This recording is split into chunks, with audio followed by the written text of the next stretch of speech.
لک الحمد یا اللہ الصلاۃ والسلام علیکہ یا رسول اللہ اما بعد۔ سلسلہ ناظرین کے طرف سے پوچھے گئے سوالوں کے جواب پیش کرنے کا ایک یہ سوال ہے، انہوں نے ہمارے ناظرین میں سے پوچھے ہیں کہ میرے گھٹنے میں درد ہے، تکلیف ہے، کیا میں کرسی پر یا بیٹھ کر نماز پڑھ سکتا ہوں؟ انہوں نے پوچھا ہم کس طرح نماز پڑھیں؟ تو اگر کسی کے گھٹنوں میں تکلیف ہو تو کس طرح نماز پڑھیں گے؟ کرسی پر بیٹھ کے پڑھ سکتے ہیں یا کھڑے ہو کر پڑھ سکتے ہیں؟ آئیے جواب توجہ کے سنیے۔ شرعاً تھوڑی بہت دشواری یا تکلیف ہونے کا اعتبار نہیں ہے۔ تھوڑی بہت تکلیف ہو رہی، درد ہو رہا ہے، تو اس کی وجہ سے ان کو بیٹھ کے پڑھنے کا یا کرسی پر بیٹھنے، زمین پر بیٹھنے کی اجازت نہیں دی جائے گی۔ تھوڑی بہت تکلیف تو برداشت کریں۔ لہٰذا قاعدہ یہ سمجھ لیجئے کہ جو شخص خود زمین پر یا زمین سے 12 انگل یعنی 9 انچ اونچی سخت چیز رکھ کر اس پر سجدہ کرنے کی طاقت رکھتا ہو تو اس کے لیے زمین یا اس چیز پر سجدہ کرنا فرض ہے۔ سجدے کی جگہ اشارہ کرنے سے نماز نہیں ہوگی۔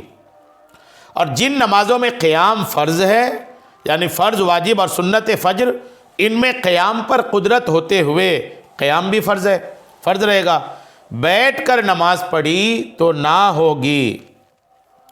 ایسا مریض یا حاملہ وغیرہ جو کہ نہ تو زمین پر سجدہ کرنے پر قدرت رکھتا ہو اور نہ ہی زمین پر 12 انگل یعنی 9 انچ اونچی سخت چیز رکھ کر اس پر سجدہ کر سکیں تو ان سے قیام ساقط ہو جاتا ہے۔ یعنی جو بیٹھ کر زمین پر یا زمین سے 12 انگل یعنی 9 انچ اونچی کوئی سخت چیز ٹیبل وغیرہ رکھ کر اس پر سجدہ کرنے کی طاقت نہیں رکھتا ہو تو اس بندے پر سے قیام یعنی کھڑا ہونا یہ ساقط ہو جاتا ہے۔ اب ان پر کھڑا ہونا ضروری نہیں رہتا، کھڑا ہونا ساقط ہو جاتا ہے۔ ایسی صورت میں فرض، واجب اور سنت فجر بھی بیٹھ کر پڑھنا جائز ہے۔ زمین پر بیٹھیں خواہ کرسی پر، انہیں سجدہ کی جگہ اشارہ بھی جائز ہے۔ ہاں یہ یاد رہے کہ اشارے سے سجدے کے لیے رکوع کے مقابلے میں سر زیادہ جھکانا ضروری ہے، اور اگر سجدے کے لیے سر زیادہ نہ جھکایا تو سجدہ نہ ہوگا اور نماز بھی نہیں ہوگی۔ یہ بات بھی ذہن میں رہے کہ کرسی کے سامنے والے تختہ پر سجدہ کرنا سجدہ نہیں بلکہ اشارہ ہی ہے۔ تو اگر آپ کے گھٹنے میں تکلیف ہے، تھوڑی بہت ہے تو آپ برداشت کریں، بہت زیادہ تکلیف ہے، آپ بیٹھ ہی نہیں پا رہے ہیں، یا یہ بھی ہو سکتا ہے کہ آپ پیر اگر نہیں مڑ پا رہا ہے تو سیدھا کر لیں، پیر سیدھا کرنے کے بعد بھی اگر آپ رکوع سجدہ زمین پر کر پا رہے ہیں تو آپ بالکل کھڑے ہو کے پڑھیں اور رکوع کریں، اور اس کے بعد سجدے میں جانے سے پہلے پیر لمبا کر لیں اور اس کے بعد سجدے وغیرہ کر لیں۔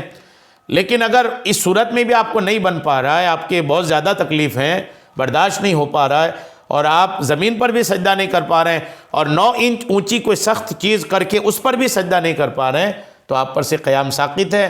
آپ کرسی پر بیٹھ کر یا زمین پر بیٹھ کر اشارے سے رکوع سجدہ کر کے نماز پڑھ سکتے ہیں۔